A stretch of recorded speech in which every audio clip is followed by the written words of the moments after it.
Assalamualaikum warahmatullahi wabarakatuh. Salam sehat dan sukses selalu buat kita semuanya. Kali ini saya sedang berada di dekat satu monumen atau patung. Orang Jakarta lebih mengenal patung ini dengan sebutan patung kuda.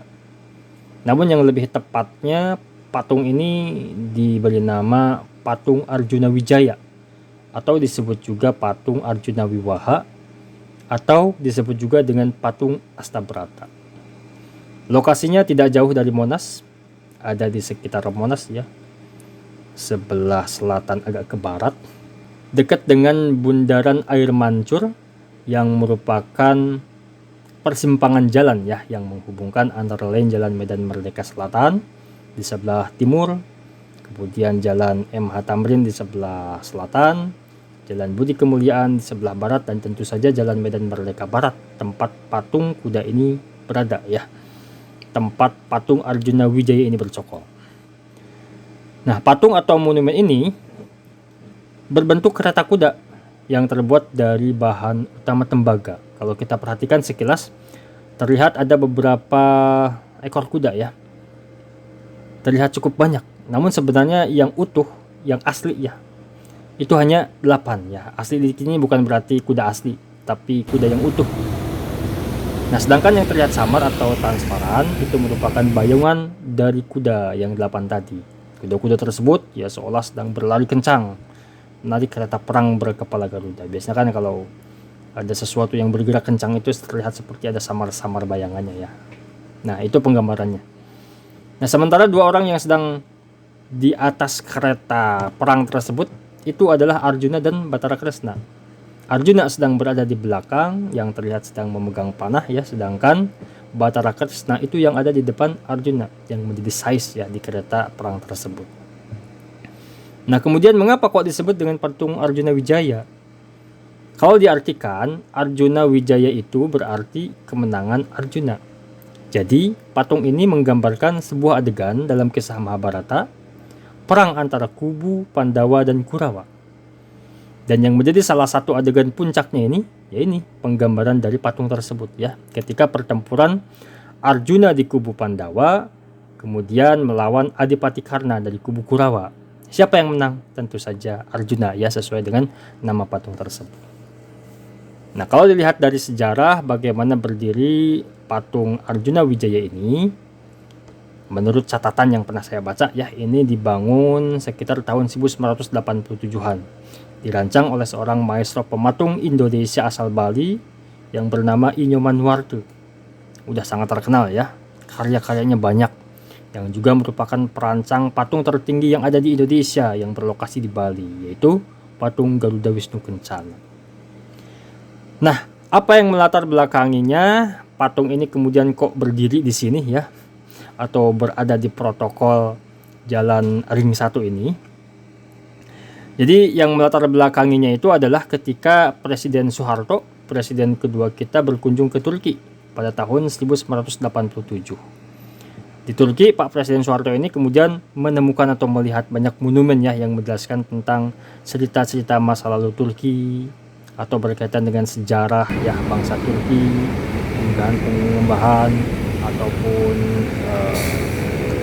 puncak-puncak peradaban yang pernah dicapai oleh Turki ya, dan protokolnya. Kemudian Presiden Soeharto ini terinspirasi dan menyadari bahwa kok di Jakarta, di Indonesia, di jalan protokol tidak ditemukan ya, atau tidak dijumpai di ruas-ruas jalan itu berkaitan dengan monumen-monumen yang tentu saja memiliki arti tersendiri bagi perjalanan bangsa Indonesia. Sehingga kemudian Pak Presiden Soeharto ini menggagas ya pembangunan monumen yang tentunya memiliki falsafah tersendiri bagi bangsa Indonesia. Nah, berkaitan dengan falsafah ya, mungkin ada yang bertanya apa makna atau filosofi kok dibuat patung seperti ini. Nah, pemilihan adegan ketika Arjuna dan Kresna menaiki kereta kencana atau kereta perang ini dalam perang Baratayuda ini merupakan sebuah wujud monumen ya, yang tentunya bukan tanpa alasan. Ada filosofi yang terkandung di dalamnya. Dalam cerita Mahabharata, Karna sebenarnya saudara tiri Arjuna, namun berpihak kepada Kurawa yang dipimpin oleh Duryudana karena merasa berutang budi. Sikap Arjuna yang harus melawan Karna itulah makna dibalik pemilihan wujud monumen tersebut. Pemahatnya atau pembuat patung sendiri, atau Pak Inyo Manuarti ini menjelaskan bahwa hukum wajib ditegakkan tanpa pandang bulu. Nah, Arjuna ini tetap harus berperang meskipun yang dihadapi adalah saudaranya itu sendiri. Jadi ini menggambarkan bagaimana hukum itu harus ditegakkan ya seadil-adilnya, tanpa pandang bulu, tanpa melihat siapa yang sedang didakwa atau yang akan dihukum ya, tidak melihat seratanya, tidak melihat kaya atau miskinnya, tidak melihat dari keluarga terpandang atau bukan. Pokoknya seadil-adilnya. Intinya seperti itu sih. Nah, kemudian selain itu ada filosofi lain pula yang tersemat dalam wujud 8 ekor kuda penarik kereta perang Arjuna. Nah, kuda-kuda tersebut tadi disebutkan ada 8 ya, yang menyimbolkan 8 kepemimpinan alam semesta atau Astabrata, yaitu Kisma atau diartikan bumi, Surya atau matahari, Agni atau api, Kartika atau bintang, Baruna atau samudra, Samiran atau angin, Tirta hujan atau air, dan yang terakhir adalah Chandra atau bulan. Makanya patung ini disebut juga dengan sebutan patung Astabrata. Nah, kalau dilihat dari proses pembuatan patung Arjuna ini, jadi kalau tidak salah baca ya, saya mendapatkan informasi tahun 1987 ini dikerjakan oleh kurang lebih sebanyak 40 orang ya, dan dikerjakannya bukan di Jakarta tetapi di Bandung. Nah, kemudian pada masa pemerintahan Gubernur Basuki Cahayapurnama atau Ahok, patung ini pernah direnovasi pada awal Oktober tahun 2014 dan diresmikan kembali pada tahun 2015, tepatnya tanggal 11 Januari. Patung ini ketika renovasi ya mengalami beberapa penambahan berupa bayangan gerak kuda, terus juga perbaikan instalasi air mancur dan tempat untuk berpose di bagian depan patung.